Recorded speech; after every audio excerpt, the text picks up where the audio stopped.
Welcome to the Tradie Wife Life podcast, brought to you by Tradies in Business, where we talk to tradie wives about their goals, their challenges, their hopes and dreams, and how their trade business can help with that. Welcome back to the Tradie Wife Life podcast. I was going to say conversation because it is kind of a conversation today. And today I am joined by, actually, I have not asked my guest if she has a tradie in her life. And we're not talking about the trades today. We're talking about something a little different and a journey through business that came from a personal need, I think I would say, from the little chat that we had off air. Angelique from the Midnight Gang, welcome to the show. Thank you for being here. Thanks for having me. Absolute pleasure. Angelique, can you tell us a little bit about your company and how it began? I think that's the simplest way. Let's start with why it began and how that has eventuated for you. Sure. Well, just a little side note. I do have a tradie in my life. My husband is a carpenter. I love that. So I'm tradie wife life for sure. But anyway, so I own the Midnight Gang and I'm the founder of this business as well. And I started about 6 or 7 years ago when my eldest was ditching the nappies at night. And I noticed that there was nothing out there that I could put on her bed that was making bedtime changes, in the middle of the night easy. We were stripping the bed and trying to find sheets in the middle of the night, and everyone was standing there cold and wet. And I thought there has to be a better way. And so that's really how the business started. And I think the thing that set us apart was there were some products out there, but they looked very sterile and very medical kind of looking. And she was 5, so she was aware what was on her sheets and her bed. And so I thought, I wonder if I could make them look really beautiful and look like just a regular sheet. So that's kind of our point of difference that we started with, something that looked really beautiful, but had the practicality of being waterproof as well. That's fantastic. I'm going to out myself because my youngest is 19. So this is a long, long time ago for me. However, I remember it like it was yesterday, and because it was always in the middle of winter when it's freezing cold and you can't find what you need and you don't know what's going on. And then I can also really distinctly remember what that meant in terms of, it was almost like a pressure for my kids when it's a normal developmental stage that all kids go through. They have to learn and understand. And so it kind of, there was like this implied judgment without there being any judgment at all, specifically because there was a frustration around being able to swiftly do what was necessary so that everybody could get back to sleep and we could deal with it in the morning. So I love the idea. And I also really love the idea of it being not only practical, but beautiful. I think it's an exceptional, I guess, almost confirming opportunity for the kids as they work through that journey of learning what that all feels like for them. And everybody's so different. How that could, of course, then necessarily, I guess, take away some of that pressure that they must all be feeling. Angelique, can you tell us about, going from concept to business is a massive journey. It's not an easy thing to do. You want to share a little bit about what that looked like for you, because it's a great idea. And then where do you go from a great idea? Yeah, totally. So before I had this business, I was actually on maternity leave from being a primary school teacher. And I decided, as you do, to start a children's clothing label. And so that was the beginning of my business journey. And there certainly was not the help and info that there is now that there was then. And it was just a matter of deciding I want to do this. And even then, my gosh, it was only 10 years ago, but I was ringing, looking through the yellow pages. It was online and I was just trying to find contacts and I was just quite relentless. So I think that helped with this business. But once I got the idea, I knew where to source fabrics. So thank goodness for the internet. I knew how to kind of do that. And so it was just a matter of reaching out to lots of different people, getting samples. And I think having that experience of having a social media presence already with that business really helped with this business. But I think it was also still really challenging because the whole social media landscape had changed and it had gone from this really beautiful, organic, platform where everyone was just sharing and you were seeing everyone to this really, methodical, place now where it's much harder to reach people and they want money for your ads and things like that. So there was still a lot of learnings. But I think I just followed a lot of people that I really admired and a lot of businesses that were similar, and just kind of watched from the sidelines to see what they were doing. And I would even be bold enough to sometimes ask and reach out and say, how did you find that? Or, have you got any pointers for this? So I think that's kind of how I got the business from just an idea to start rolling into actually creating something. It's fantastic. And having, as you say, that little bit of experience does, I don't know that it makes it easier. Perhaps it's just a little smoother because you know where to look, or Yeah. how to talk about some of the questions that you might have, or some of the directions you might to go in. Having those conversations for the first time can be really daunting as well. And I love that you mentioned that there was almost like a community of support for you in other like-minded business owners that were doing something similar that you could draw on. So can we talk about the marketing a little bit? Because social media is a tricky area and is an area that we see lots of our tradies delve right into and, dabble with almost.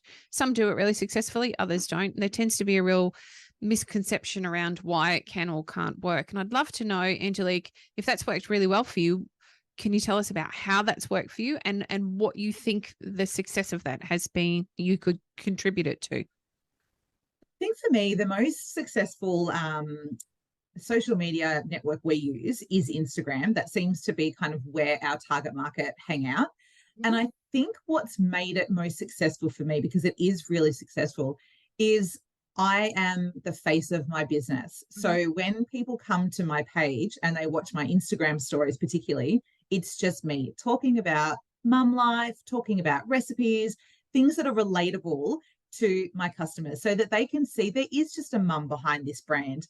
And they come not for my products, but for me to see what's she posting today, or what funny meme is she posting that's relatable. And they know it's consistent with every time they come to my page, they know what they're going to get. They know I'm not going to be someone shouting political things, or I'm not going to be doing this, but they know what to expect. And I know that because they will reply to my stories so conversationally, like they know me, or even send me things going, oh, I thought of you today and I thought you might like this. And that just shows how much I am being genuine and showing myself.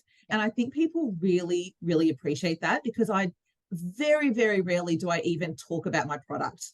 I'm always just talking about myself, my life, things that I know are relatable. And I think that really resonates with people, because you get sold so many things. There's advertising everywhere.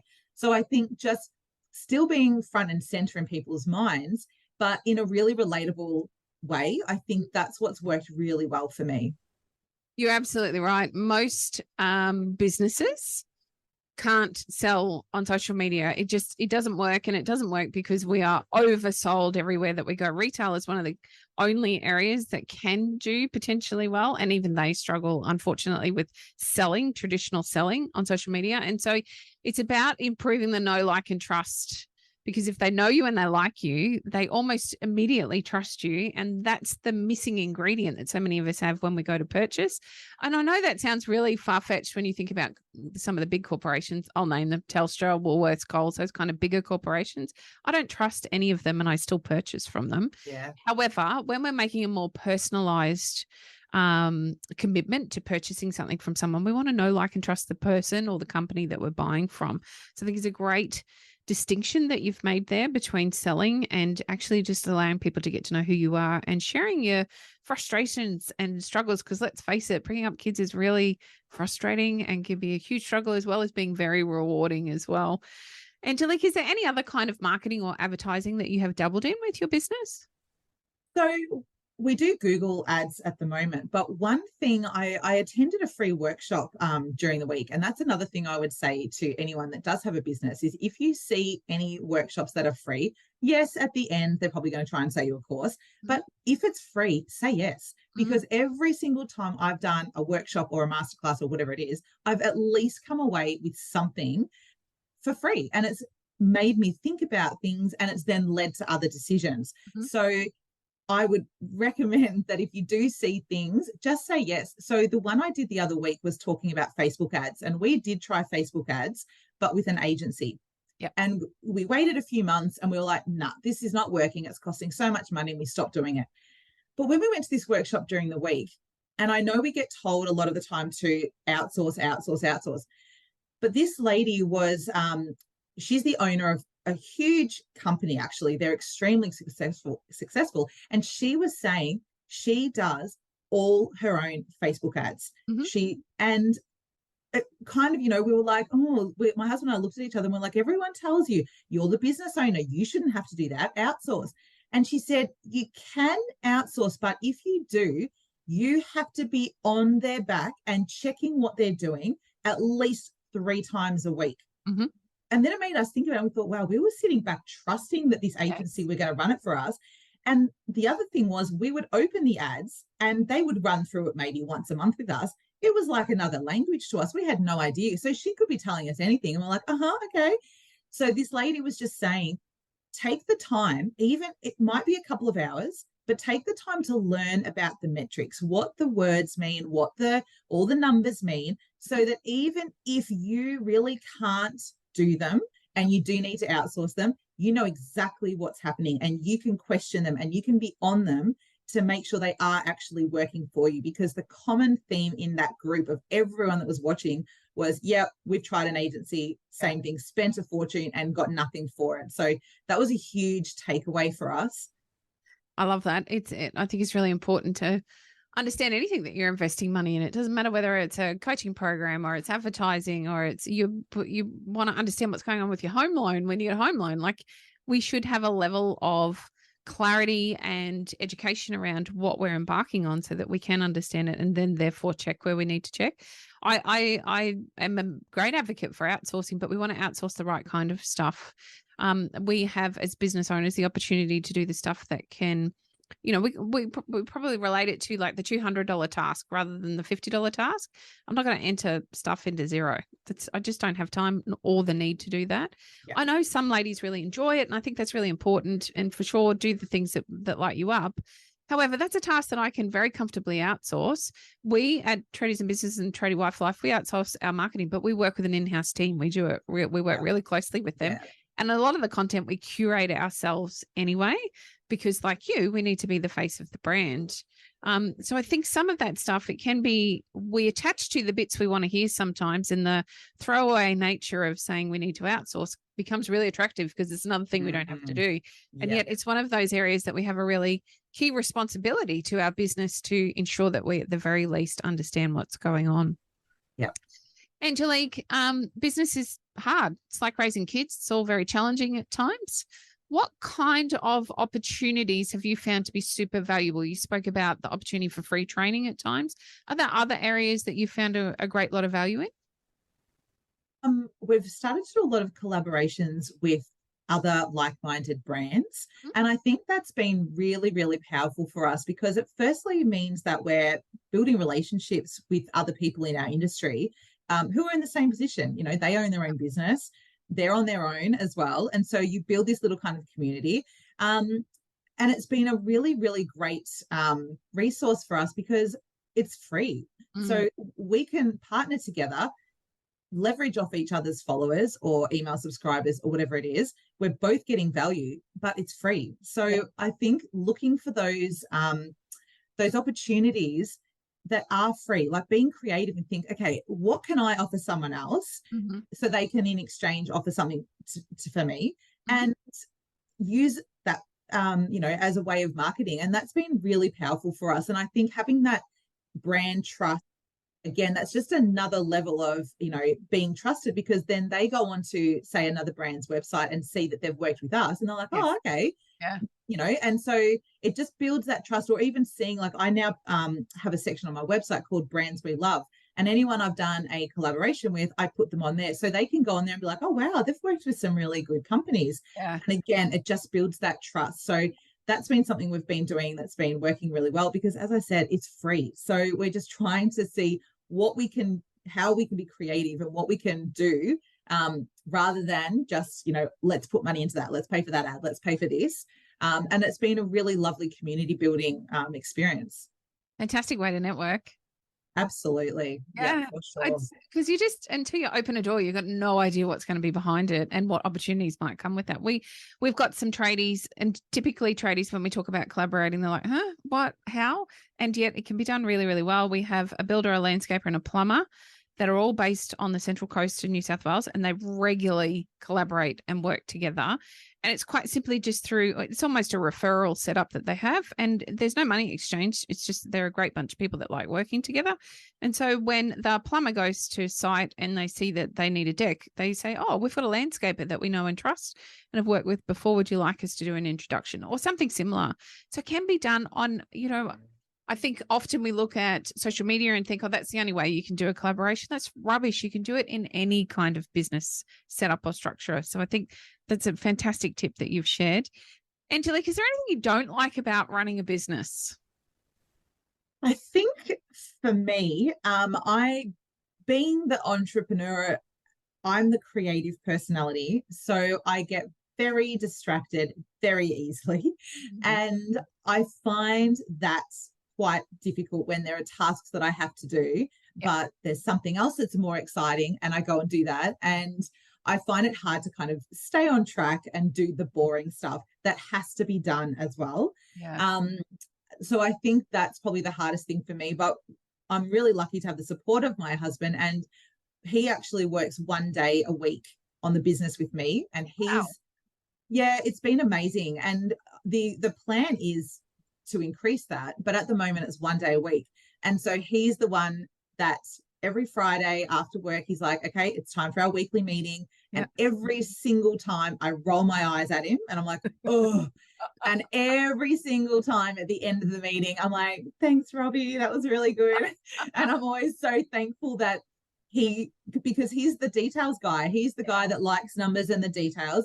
And so I need someone like him in the business be on track and to keep these things. And we plan the week ahead on a Friday. So once we close the meeting on a Friday, my whole week ahead is planned. Mm-hmm. If it wasn't for Robbie doing that, there is no way I'd do it. I'd be like, oh, I'll do it Saturday or maybe Sunday. And I'd get to Monday and be like, oh my gosh, what am I doing today? So it's been so helpful having someone who completes my circle, I guess, in terms of personality type to keep me on track with not getting too distracted. Yeah, you guys are a great couple. Well done.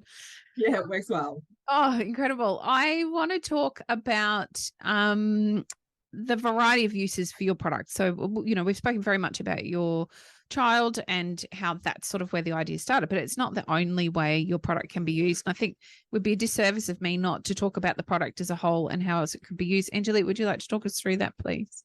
Oh, thanks. Yeah. So as I said at the start, so it's actually a bed pad. So it goes on top of the fitted sheet with wings that tuck underneath and you sleep on top of that. And so if typically there's an accident, then you pull it off and all the sheets stay dry. You don't have to strip the bed. But I've actually got a funny thing on my Instagram where I share reason 182 to use your bed mate. And the other day, the funniest one was my husband was doing his own suspension on his car. And so he had it under the car for all the oil that was leaking out. So that was one of them. But typically it's not very seldom. So we've now gone from kids who wet the bed to kids who have disabilities who are older who wet the bed because obviously with their disability, they're teenagers or adults, to families who their children have such severe disabilities that they're not actually aware of what's on their bed, but the parent is. And so it makes them feel really nice knowing that their child's bedroom doesn't look like a hospital room, that they can have these beautiful products on their bed. To gastro, the amount of people who buy them just to have them in the cupboard for when gastro hits, because a towel is not going to cut it. It'll catch the chunky bits, but not the wet bits that go through. We've had blood noses. We've got women who use them that have endometriosis. Yeah. That's been a huge one.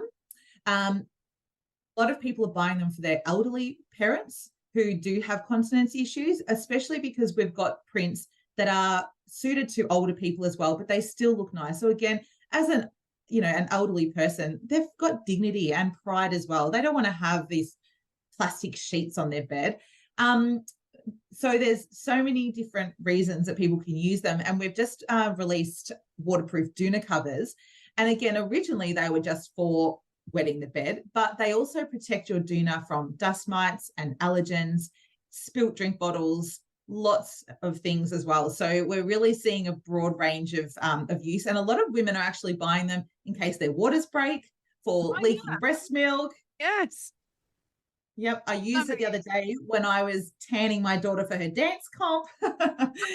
So there really are many uses. that's absolutely fantastic. Angelique, what's next for you and the Midnight Gang?